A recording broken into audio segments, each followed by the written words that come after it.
ভেলা, প্রেমেন্দ্র মিত্র। অবিশ্বাস্য, অভূতপূর্ব, কল্পনাতীত। ঠিকানা: ৭২ নম্বর বনমালী নস্কর লেন। স্থান: দোতলার আড্ডাঘর। সময়: শুক্রবার সন্ধ্যা ৬টা। কুশীলব: শিবু, শিশির, গৌর, আমি, রামভোজ। না, হলো না। ঘনাদার নামটাই বাদ নাকি? তার নাম তাহলে যাবে কোথায়? শেষে?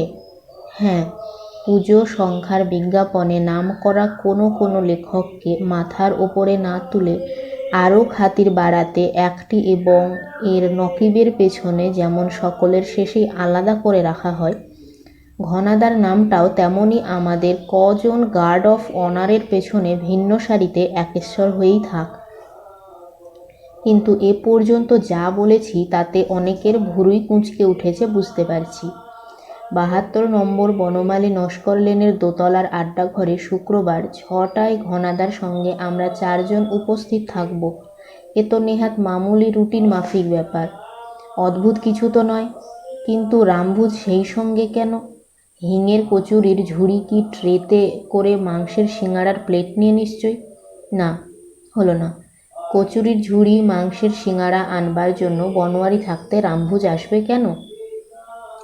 ঘটনাটা তাহলে কি?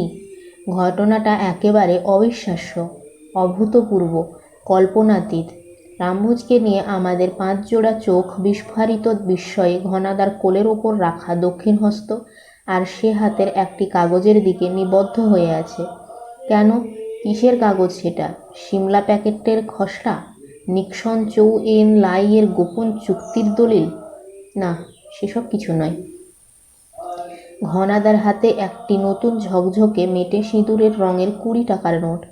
তা ২০ টাকার নোট ঘনাদার হাতে একটা থাকতে পারে না? নতুন কীরকম নোট বেরিয়েছে দেখাবার জন্য শিশিরই হয়তো সেটা তার হাতে দিয়েছে। না, এবারও হলো না। ঘনাদা নিজের পকেট থেকেই নোটটা বার করেছেন আর বার করে রামভোজকেই ডেকে পাঠিয়ে তাকে হুকুম দিচ্ছেন।